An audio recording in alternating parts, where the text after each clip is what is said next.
कि अगर मन में डर बैठा लिया कि फिजिक्स टफ आती है और मुझे टफ लगती है, 50 सवाल आएंगे, 45 आपको करने होंगे, यस और नो। फॉर्मूला बेस्ड आएंगे, फॉर्मूला या फिर कॉन्सेप्ट बेस्ड आएंगे कि रटना पड़ेगा। तुम्हें शायद अजीब सा लगेगा, फिजिक्स का टीचर होके बोल रहे हैं पर रटना पड़ेगा। और बच्चा अगर उसमें से 8 या 9 कर दे तो उसका सिलेक्शन हो जाता है, वो एग्जामिनेशन अलग है। पर अगर आपको कैलकुलेशन करनी नहीं आती, आपको साइन थीटा की वैल्यूज याद नहीं है, कैसे कर पाओगे? बहुत आसान है, लाए जा सकते हैं। नीट में फिजिक्स में बच्चों को बहुत डर लगता है, बहुत डर लगता है क्योंकि उनको ऐसा लगता है कि यार मेरे से फिजिक्स ही नहीं आती, क्योंकि उसमें थोड़ी बहुत मैथ्स होती है, मैथ्स ही लेनी होती तो मैं इंजीनियरिंग ही करता, है कि नहीं, मुझे मैथ्स थोड़ी करनी थी। खैर उस बात पे बात करेंगे, पर ऐसा नहीं है, फिजिक्स बहुत टफ आती है, बहुत आसान आती है, टेंशन मत लीजिए। पहली बात मैं आपको बता दूं कि अगर मन में डर बैठा लिया कि फिजिक्स टफ आती है और मुझे टफ लगती है, तो वो दुनिया की कोई ताकत, कोई कोचिंग संस्थान, कोई एजुकेटर आपको से डर खत्म नहीं कर सकता, है ना। इसलिए पहली बात तो डर निकालिए, बिल्कुल आसान आती है आपके लिए, बहुत सिंपल। स्ट्रेटेजिकली पढ़ोगे, ढंग से चैप्टर पढ़ोगे तो हो जाएगा। तो आज अपना पर्पस क्या है? आज अपना पर्पस है कि अपन इंक्रीज कैसे करें, इंक्रीज कैसे करें, किसको कैसे करें, marks in NEET physics. Okay sir, NEET की फिजिक्स के में कैसे नंबर बढ़ाने, बिल्कुल धीरे धीरे बोलूंगा, अच्छे से बोलूंगा, काम का वीडियो होने वाला है, ठीक है, काम का वीडियो होने वाला है, अच्छी बात है। चलो भाई अब क्या करें देखते हैं। चलो तो कैसे करें marks in NEET physics increase. चलो पहले अपन समझते हैं, भाई आप सब लोग जानते हो जो मैं आपको बताने वाला हूं, आपके 50 सवाल आएंगे, 45 आपको करने होंगे, यस और नो। 50 में से 45 करने होंगे। इसको करने का मैक्सिमम टाइम जो एक बच्चे के पास होता है वो 1 घंटा होता है, मैक्सिमम बता रहा हूं मैं आपको। टाइम कितना मिला आपको? टाइम मिलेगा आपको 1 आवर, ठीक है। ओके सर, अगर आप बहुत ध्यान से देखो तो 1 आवर में कितने मिनट्स? 60 मिनट्स। ओके, यानी कि अगर आप बहुत ध्यान से देखो तो आपको एक बात समझ में आएगी कि 60 मिनट में 50 सवाल पढ़कर समझने हैं और उसमें से 45 करने हैं, क्योंकि 45 में से कम से भी कम अगर मेडिकल कॉलेज में एडमिशन लेना है तो 45 में से, मेडिकल कॉलेज की लो इस बात को बता रहा हूं, तो 40 के ऊपर आपके सवाल सही होने चाहिए। और टॉप रैंक लानी तो जाहिर सी बात है पूरे में से पूरे लाना पड़ेंगे, पर 38 से 40 सवाल तो आपके सही होने चाहिए। यानी कि अगर अपन बहुत लॉजिकली चले तो 60 मिनट में 50 सवाल करने हैं, यानी कि 60 डिवाइड बाई 50, क्या ये लगभग 1 मिनट है? अरे हाँ सर, बात तो आपकी बिल्कुल सही है, बिल्कुल सही है सर, ये तो सिर्फ 1.2 मिनट के आसपास आया। हाँ सर 1.2 मिनट्स। अब क्या करें, इतना सही टाइम है आपके पास। तो पहली बात, एक बात, ये बात उनको भी पता है, किसको? एग्जामिनेशन लेने वालों को पता है। पहले आप लॉजिकली समझिए, 1.2 मिनट में अगर वो चाहते हैं कि बच्चा सवाल सही कर दे तो सवाल बहुत टफ आने वाला नहीं है। मतलब अच्छा, कट ऑफ इतनी जाती है, मतलब सवाल इजी आएंगे, ये तुम जानते हो, फिर भी मैं बता रहा हूं लॉजिकली। इजी आएंगे, डायरेक्ट फॉर्मूला बेस्ड आएंगे। कैसे आएंगे? Direct formula based. क्या फॉर्मूले के प्रूफ आएंगे? ध्यान सुनना, डायरेक्ट फॉर्मूला बेस्ड आएंगे, फॉर्मूला या फिर कॉन्सेप्ट बेस्ड आएंगे, बहुत टफ नहीं आएंगे। यानी कि मुझे सारे फॉर्मूले और सारे कॉन्सेप्ट याद होने चाहिए, प्रूफ नहीं आ रहे हैं। ऐसा नहीं आ रहा है कि 1/v - 1/u = 1/f को प्रूव करिए, नहीं, ऐसा नहीं आएगा कि बायट-शवर्ट लॉ के फॉर्मूले का जो है उसका डेरिवेशन करके बताइए। हाँ, हालांकि वो तो लॉ है, बट फिर भी उसको पूरा राइट डाउन करके नहीं आएगा, राइट डाउन बायट-शवर्ट लॉ, ऐसा नहीं आएगा। उस पर एप्लीकेशन वाले सवाल आएंगे कि हाँ म्यूनट आइडियल क्रॉस r/4πr³, हाँ वैसे वाली बात, ठीक है भाई, अच्छी बात। तो डायरेक्ट फॉर्मूला या कॉन्सेप्ट बेस्ड आएंगे, यानी कि पेपर तो इजी आने वाला है, डरने की बिल्कुल जरूरत नहीं है। इसका मतलब क्या, मेरे पूरी फिजिक्स का सिलेबस कंप्लीट होना चाहिए? हाँ, जेई के बच्चे तो बोलते हैं भैया भले कम चैप्टर पढ़ो पर डीप तक पढ़ो। मैं कह रहा हूं इसमें सारा सिलेबस कंप्लीट होना चाहिए, सारे फॉर्मूले याद होने चाहिए, कंप्लीट सिलेबस, चाहे कुछ भी हो जाए, कोई चैप्टर कंप्लीट मतलब कम भी समझ में आ रहा है, कंप्लीट सिलेबस, ठीक है।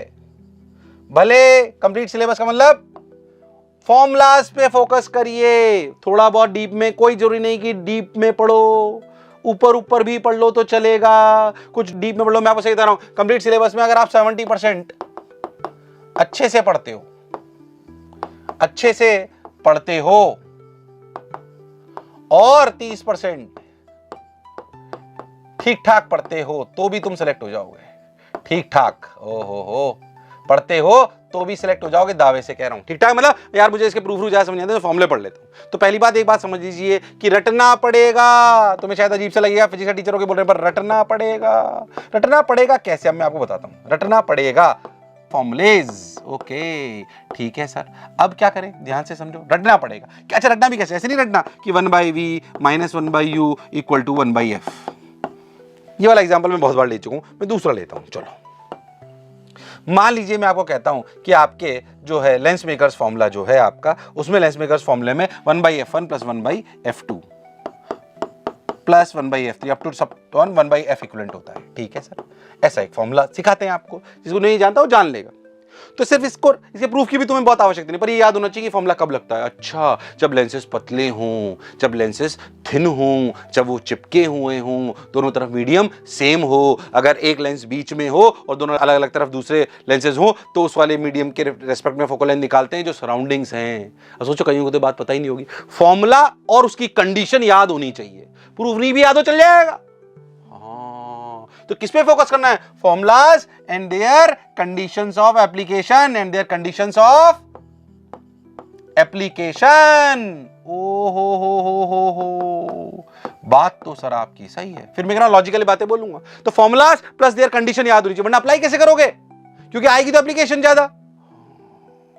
यानी कि क्या पेपर फिजिक्स का आसान आने वाला? हाँ। क्या मेरा चैप्टर पूरा कंप्लीट होने चाहिए? हाँ। सारे फॉर्मूलेज याद होने चाहिए, प्रूफ नहीं भी कम समझ में आया चलेगा, बहुत ज्यादा डीप डाइव करने की जरूरत नहीं है। आपके लिए 2-4 कॉन्सेप्ट मिलाकर सवाल नहीं आते हैं, डायरेक्ट बेस्ड ही आते हैं। जेईई एडवांस में हर सवाल में 5-6 कॉन्सेप्ट मिलाते हैं, तुम्हारे नहीं आते। वहां पे सवाल कितने से आते हैं? 18 सवाल आते हैं 3 घंटे में, और बच्चा अगर उसमें से 8 या 9 कर दे तो उसका सिलेक्शन हो जाता है। वो एग्जामिनेशन अलग है, ये अलग है। नीट की बात कर रहे हैं इसलिए बात बोल रहा हूं, जेईई की बात होगी तो बिल्कुल अलग होगी। हाँ सर, ये बात तो आपकी सही है। अब सुने, अगर ये अपने को समझ में आ गया, हाँ ठीक है सर अब हमको ऐसा करना है, मैं आपको थोड़ी सी और इसकी साइंस समझाता हूं। सवाल की क्या साइंस है? देखो, सवाल की ये साइंस है कि अगर आप सवाल को देखो तो सवाल इस तरीके से आते हैं, concept plus concept application, physics में बात कर रहा हूं आपको, है ना, और कैलकुलेशन। इन तीनों के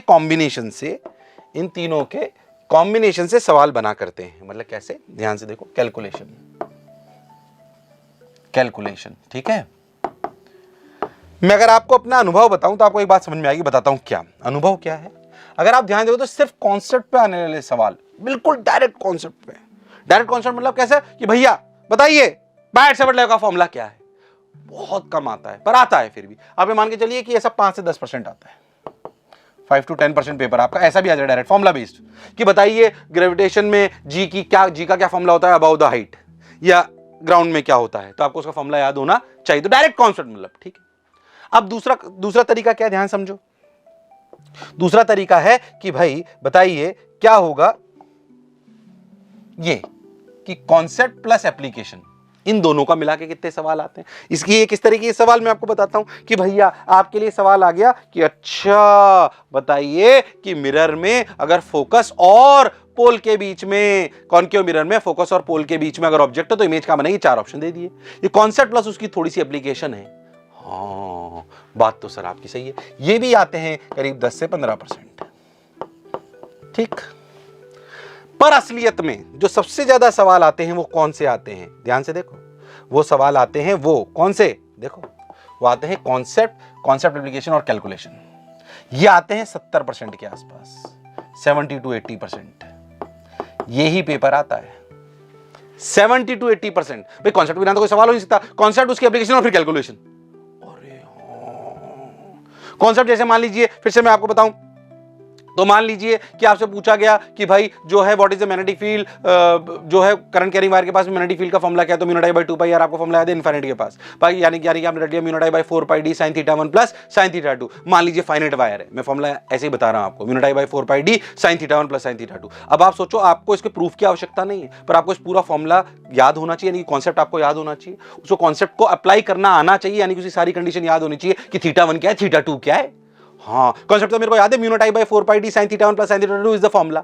अरे पर उसकी थीटा 1 क्या है, थीटा 2 क्या है, कहां से लेते हैं, कैसे लेते हैं, हाँ, आई क्या है, डी क्या है, हाँ, और फिर उसकी कैलकुलेशन करनी आनी चाहिए, ये तीनों का समावेश होगा तब।